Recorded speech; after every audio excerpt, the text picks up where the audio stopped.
Yo, what is going on, guys? I am BlackOpsAmazing. Welcome yourselves back to another zombies video on the channel, where today we have another zombies questions, and I'm going to try and answer as many questions for you as I can. As always, if there's anything you want to know to do with the zombie storyline, leave them in the comment section below, and hopefully I can answer them for you guys within a future video. If you enjoy, a like rating would be very much appreciated. Make sure you are subscribed to stay up to date with the latest zombies videos on the channel, and without further ado, when you're ready, let's do this. So the first question of today comes from Fuck You. What the heck? Hey! No. Fuck you. That's this guy's name. I'm not being nasty. Anyway, so he says, who are the blank posters in Kino? This has been a question that has gone around for years, ever since Kino was released, I believe in like 2010, 2011? I can't remember off the top of my head, but it's a very long time. In the original Kino der Toten, we have 5 images on a wall. These 5 portraits are of Takeo, Nikolai, Dempsey, and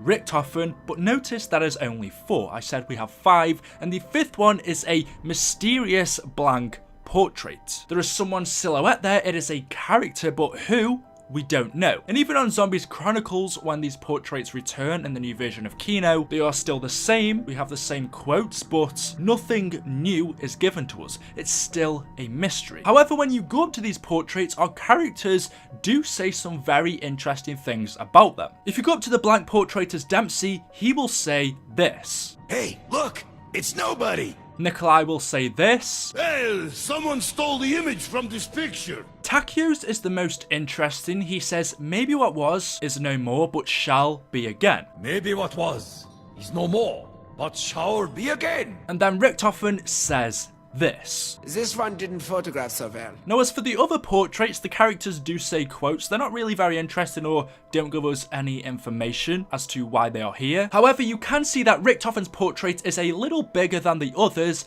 and is on a different wall. And as I believe it's Nikolai who says, is Richthofen trying to compensate for something? Pretty sure he's on about something else there. But the fact that Richthofen is on a different wall to the other characters and is bigger could be showing that not only was he the main character in Zombies for a very long time, he was the leader, he was the only one who knew what to do. He was kind of in his own world, doing his own thing, stringing everyone else along with him. As we know, Nikolai, Takeo, and Dempsey are test subjects of Richthofen's. He was the one who was really controlling them and controlling the whole situation.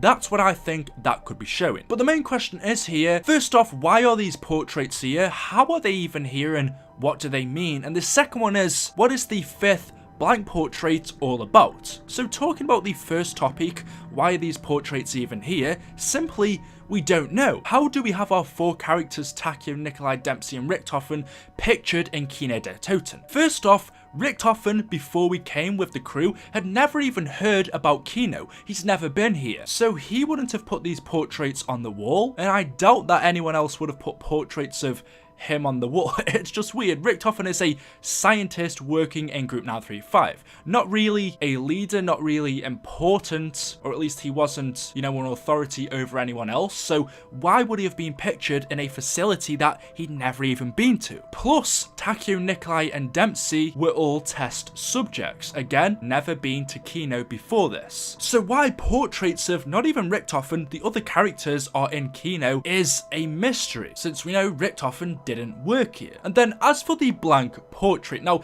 the most interesting quote from Takeo is, maybe what was is no more, but shall be again. The other characters say this one didn't blank so well and the character from this image is missing, but clearly we see that this is supposed to be someone, but for some reason their image is black. They are dark. They seem to be in the shadow, and that relates a lot to a character we know very well now in our storyline, which is the Shadow Man. There were theories for a very long time that this image could be of the Shadow Man, and Takeo's quote relates to this. Maybe what was is no more, which links to the fact that the Shadow Man is a character that's been with us since the very beginning. Even though all throughout World at War, Black Ops 1, Black Ops 2, we never heard anything about them, he still existed. He was still a character but was never brought into the story at that time. He's been around since the very beginning, along with Dr. Monty, the Keepers, and the Ether, but was just never spoken about in our story. As we know, throughout Kino der Toten, Dr. Monty was watching us. At that time, he didn't need to intervene and reveal himself because what Group 935 didn't affect Monty's universe that much that he had to intervene. It was only what they did in Origins that he had to step in. However, could this be the Shadow Man? Maybe what was is no more could be talking about the fact that the Shadow Man and the Apothicons were defeated in the great battle millenniums of years ago, or should I say thousands of years ago. They were defeated, and so what was is no more because they were banished. But then Takeo says, but maybe it shall be again. And as we know, the Apothicons broke free from the Dark Ether, and using element 115, they entered Earth once again. In Revelations, the Shadow Man caused mass destruction in Monty's universe, allowing the Apothicons to once again escape the Dark Ether. And as we know, the Shadow Man returns. So that does kind of link to Takeo's quotes about the Shadow Man being banished, and then he does end up coming back in the end. Plus, the silhouette is a dark, shadowy figure. The Shadow Man likes to stay in the shadows. He is a mysterious character that likes to morph into other people and pretend to be things that he's not. So could it be a reference to the Shadow Man? Maybe Dr. Monty, again, a character who at that time in Kino wasn't known about, and so for that reason, he would have been a blank portrait. We don't know, it really could be anyone. Dr. Maxis. There are loads of employees in Group 935 and people that we know in the storyline who this could be. We really don't know. It's a massive mystery even until this date. So who is the blank portrait in Kino? I wish we could still answer that question, but since nothing is being given to us from Treyarch, nothing in the Chronorium was mentioned, it is only up to theories, and that is all I have. The next question comes from quite a few people, and they ask, tell us the story about the ray gun of the Mark II. Now, I haven't done a separate video on this simply because it's very similar, or pretty much it is the story of the ray gun Mark I. If you haven't checked out that video, I will link it down in the description, but the ray gun Mark II was made by Dr. H. Porter, a scientist within Group 935. Dr. Maxis made the original version of the ray gun using the prototype he took from Division 9's facility, Shino Numa, and then upon creating that ray gun, he realised that actually it had quite a few flaws, and one of the main ones was the fact that the splash damage on this was a lot, worrying that he could potentially harm people who ever used it, and so told a scientist, another one working at Group 935, to make a better version of this, and that's exactly what he did. The pack-a-punched version of the original ray gun is called Porter's X2 ray gun, which is the upgraded version made by H. Porter, the one that Maxis told him to create, and this version has less splash damage. But besides from making the upgraded version of the ray gun, Dr. H. Porter also made the ray gun Mark II, an even advanced version of the ray gun he created originally in Derice.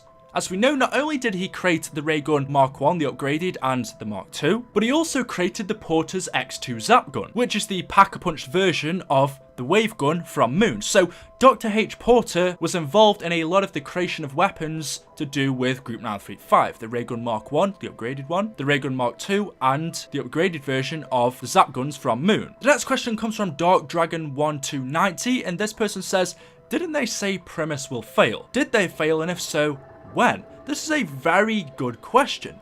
In Shadows of Evil, there was a cipher that says, although they know the way, Primus will fail. Primus, as we know, is our Origins set of characters, the younger characters. All throughout Zombies, it seems like Richtofen has known the way. He's known what to do, and he's done this by reading the Chronorium, learning about Dr. Monty, the Keepers, the Shadow Man, knowing to collect the souls, give them to Monty so they can become kids in the house and create this perfect universe along with Dr. Monty. So all throughout, it seems like they have known the way, just like the cipher says, although they know the way. But at the end it says, Primus will fail. Now we see at the end of the Revelations cutscene, our characters drink the blood, and because of this, they don't fade away. And so Dr. Monty realizes this and says, Luke, you can't stay here in my perfect universe. If you do, it's going to cause a paradox, and so you have to go. Either I get rid of you, or, and then he realizes that actually he has another choice, and it seems like our characters then become the originals who defeated the Apothicons during the Great War between 1295 and something like 1302 or something like that, I think it was. So it seems like our characters at the end become Primus, the four heroes who defeated the Apothicons. So this cipher kind of suggests that actually our characters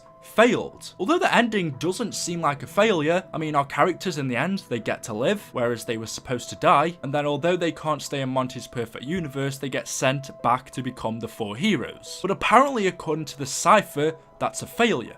Maybe I'm thinking it was referring to the fact that even though they know what they have to do, they are going to fade away and not exist. Hence, the characters would fail. But it seems like maybe Richtofen changed that. He changed this cipher, and knowing he was going to fail, he got the blood because, as we know in Zetsubou no Shima, it was a rash decision. Richtofen originally was only going to save himself and not the other characters, but after Zetsubou no Shima, seeing what Takeo and Dempsey had put themselves through, he realized that he needs to save them as well, and so traveled to Mob of the Dead with them to get the blood so they'd be able to stay alive. And maybe that's what this cipher's talking about. Originally, they were supposed to fail, but because Richtofen changed things, he changed what was supposed to happen according to Dr. Monty, they actually succeed and go on to live. Or maybe actually the cipher's correct and things still stand, they are still the same. And actually Primus have failed, we just haven't realised it. Maybe that ending that we got in Revelations was a failure. Although they know the way, Primus will fail. Perhaps they have failed in Revelations. They failed by not being able to live in Monty's perfect universe and having been sent back to the very beginning of this cycle. They are still trapped in this loop, hence they have failed. Who knows? That's a very interesting question. Anyway, that is all I have for you for today's video. Hopefully you've enjoyed, hopefully it's helped you out in some way. If there's anything you want to know, leave it in the comment section below. Make sure you leave a like rating, that would be very much appreciated, and also subscribe for more zombies videos on the channel. Thank you all so much for the support, and 320, almost 30,000 subscribers is fantastic. Thank you guys so much, and I will see you all in the next video. Thank you and goodbye.